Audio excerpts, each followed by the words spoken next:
आज के केसेस की समाअत की तफसीलात थोड़ी सी ये हैं कि पहले साइफर केस के अंदर आपको पता है कि खान साहब को आज अदालत में पेश करना था और वहाँ पर आपने देखा कि एक रिपोर्ट पेश की गई कि जो कि खुफिया थी जी। पहले हमने देखा कि इस मुकदमे में खुफिया गिरफ्तारी डाली गई, खुफिया रिमांड हुआ।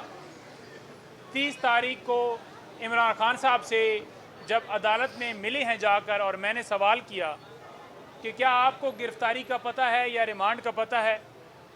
कानून ये कहता है, आइन का आर्टिकल 10, कि जो शख्स भी आप गिरफ्तार करेंगे 24 घंटों में आपने मुतलका कोर्ट के अंदर पेश करना है। तो इमरान खान साहब ने जवाब दिया कि मुझे तो कोई पता नहीं है कि कब गिरफ्तारी हुई और मुझे तो कहीं अदालत में लेकर नहीं गए, जो साबित कर गया कि किस तरह से ये कार्रवाई खुफिया तरीके से चलाई जा रही है। उसके बाद जब ट्रायल शुरू होता है तो ट्रायल के अंदर भी हमने ये देखा कि जब साइफर के हवाले से रूल्स मांगे जाते हैं तो आगे से कहा जाता है कि वो भी खुफिया हैं। आज जो रिपोर्ट पेश की गई वो भी खुफिया है। जब इमरान खान साहब इस्लामाबाद में मुख्तलिफ कोर्ट्स के अंदर पेश होते थे, उनके ऊपर वज़ीराबाद में हमला हुआ था, उस वक्त हम ये कह रहे थे कि सिक्योरिटी के खदशात तो हैं, साथ हम ये भी सदा कर रहे थे कि उनका ट्रैवल करना पॉसिबल नहीं है। वीडियो लिंक के ज़रिए तक उनकी हाज़िरी नहीं लगाई गई और सिक्योरिटी भी नहीं दी गई। इस्लामाबाद हाई कोर्ट में हमारी पटिशन जो है वो पेंडिंग्स रहीं सिक्योरिटी के हवाले से, लेकिन अभी तक उसके ऊपर फैसला नहीं हो सका। और आप देख लें कि उस वक्त जब हम कहते थे, जब हमला हुआ था और सिक्योरिटी नहीं दी गई, आज फिर ये कहा जाता है कि सिक्योरिटी खदशात की वजह से ही हम पेश नहीं करते। वहाँ पर सिक्योरिटी ना देना और आज ये बहाना बनाना कि उस वक्त इन्होंने कहा था तो लिहाजा सिक्योरिटी आज खदशात हैं। तो उस वक्त जब हमने कहा था कि आपने सिक्योरिटी दे दी थी, नहीं दी थी। आज फिर यही बहाना बनाया गया। अभी इस्लामाबाद हाई कोर्ट ने शॉर्ट ऑर्डर किया है, तफसीली फ़ैसला बाकी है। उससे पहले ही कह दिया गया है कि जेल के अंदर ट्रायल किया जाए और पहले भी ये हुक्म दिया गया था कि ओपन ट्रायल है जी। और ये मामला इस्लामाबाद हाई कोर्ट के सामने अटॉर्नी जनरल ने भी रखा कि हम ओपन ट्रायल करवा रहे हैं।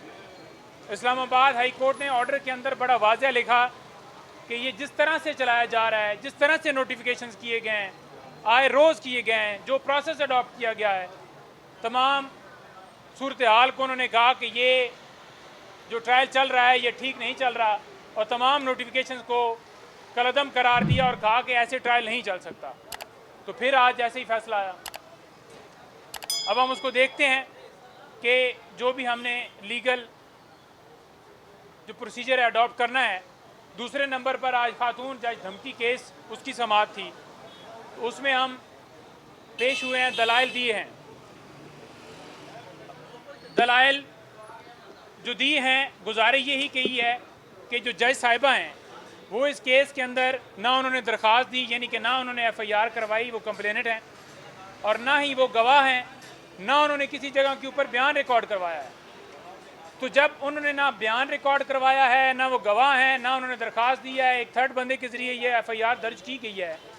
इस्लामाबाद हाई कोर्ट पहले ये जो तौहीन अदालत की कार्रवाई है उसको विड्रॉ कर चुका है। तो आप इस केस से इमरान खान साहब को बरी करें, क्योंकि जो इससे पिछली अदालत थी वहाँ पर भी बरीयत के हवाले से हमने तमाम दलाइल मुकम्मल कर लिए, उसके बावजूद वो उसके ऊपर फैसला नहीं दिया गया। अदालत जो है वो चेंज हो गई। उस वक्त भी बहाने बनाए जाते थे प्रोसिक्यूशन की तरफ से केस को एडजर्न किया जाए, क्योंकि ये देख रहे हैं कि जो केस बनता नहीं है उसको लटकाने की कोशिश की जाती है, और जिसके अंदर ये देखते हैं कि इस केस के अंदर मीडिया ट्रायल भी हो सकता है या शवाहिद तो उसमें भी नहीं है, तो अपनी मर्ज़ी से इन्होंने पिक एंड चूज़ किया हुआ है, इसको तेज़ चलाना है, इसको स्लो चलाना है। आज बरीयत के ऊपर दलाइल मुकम्मल हो गए हैं, प्रोसिक्यूशन उसमें अपने दलाइल देगी, उसके बाद जो है वो फैसला आएगा। नंबर 3, बीबी साहिबा का यहाँ पर जेली रसीदों के हवाले से जो FIR दर्ज थी वो भी आज मुकदमा और दीगर मुकदमात भी लगे हुए थे वो भी आज अडजर्न हुए हैं और नेक्स्ट डेट के ऊपर किसी अदालत में खान साहब को पेश नहीं किया जा रहा। कोई ऐसा जज नहीं है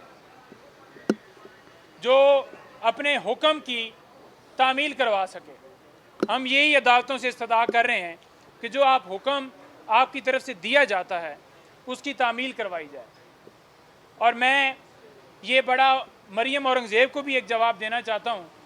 वो कह रही थी कि 21 इंच की टीवी के ऊपर इमरान खान जो है नवाज़ शरीफ को वज़ीर आज़म बनता हुआ देखेंगे, तो इंशाअल्लाह आपको एक बड़ा पर्दा जो है वो लगवा के दिया जाएगा जिसके ऊपर आपको दिखाया जाएगा कि इमरान खान वज़ीर आज़म बन गए हैं।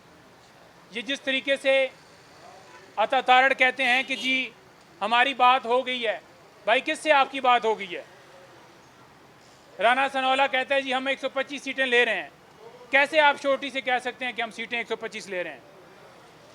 आपने जैसे पहले डील की, आप डील करके वज़ीर आज़म बनना चाहते हैं। इस दफ़ा ऐसा नहीं होगा।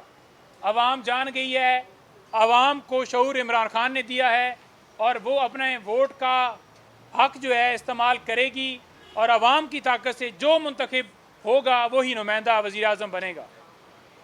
यहाँ पर अफवाहें फैलाई जा रही हैं, कभी कोई तोहमत लगाई जाती है, कभी कोई किताब का किस्सा लाया जाता है, कभी कोई किसी से कंप्लेंट फ़ाइल की जाती है।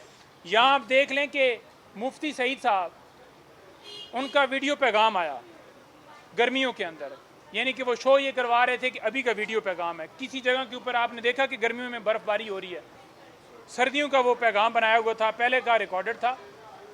और वही वकील सेम तमाम मुकदमात में जो इमरान खान साहब के ख़िलाफ़ हैं वो पेश होते हैं। मुफ्ती सईद की तरफ से भी वही वकील थे। वो केस विड्रॉ किया गया और अदालत ने 248 ज़ाब्ता फौजदारी के तहत उस केस से इमरान खान साहब को और बेचारा बीबी साहिबा को बरी कर दिया। तो जब वो बरी हो गए तो दोबारा उसी तमाम उन्हीं हक़ाइक़, उन्हीं फैक्ट्स के ऊपर वही सारा मुद्दा बनाकर वही गवाह ओन चौधरी और सारा एक दोबारा से एक केस फाइल किया गया है जिसकी कोई कानूनी हैसियत नहीं, वो चल ही नहीं सकता। और इमरान खान साहब अदालतों में मामलात पेंडिंग हैं, कौम की नज़र में वो सुरखरू हो चुके हैं और पहले दिन से सुरखरू हैं। पूरी दुनिया को पता है कि किस तरह से बोगस झूठे केसेस और ये झूठे इल्ज़ामात आए रोज़ उनके ऊपर आयद किए जाते हैं। कोई फ़र्क नहीं पड़ता जितने आप कर लें। लेकिन शर्म की बात यह है जो ये कहते हैं कि हमने कभी इमरान खान के ऊपर केस नहीं बनाया, हमने कभी इस तरह की जो है वो जो किसी को गाली गलौज देने की सियासत नहीं की। तो ये केसेस किसने बनाया? ये जो आज उस कावर मानगा को सामने लाया गया है उठाकर और उससे ज़बरदस्ती पहले बयान दिलवाया गया है, ये कौन करा रहा है? क्वेटा के अंदर कत्ल का मुकदमा जो है वो किसने दर्ज किया? दफ़ा 144 के ऊपर 100 से ज़्यादा मुकदमात दर्ज की, वो किसने की?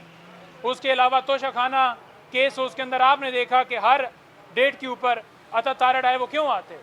तो ये कौम के सामने झूठ बोलते हैं। नवाज शरीफ साहब कह रहे हैं जी कि मैंने ज़िंदगी में झूठ नहीं बोला। भाई आप ये बता दें कि सच आपने कब बोला है? आपने 4 हफ्तों का कौम से धोखा करके कि मैंने इलाज करवाना है, आप बाहर गए, आप आए नहीं, पहले तो इसका जवाब दें। और जब आए हैं आपने देखा कि आगे फील्ड खाली है। खान साहब से मुलाकात हुई तो उन्होंने वाज़ह कहा कि देखें ये लंदन एग्रीमेंट था कि पाकिस्तान तरीके इंसाफ को वाश आउट करना है, साइड पर करना है, इमरान खान को जेल में डालना है और फिर ये वहाँ से नेल्सन मंडेला टुरेगा और आएगा और आकर यहाँ पर स्पाइडरमैन बनकर इस मुल्क के ऊपर दोबारा इसे जो है वो लाया जाने की कोशिश की जाएगी, जो कि इनकी कोशिश हम नाकाम करेंगे।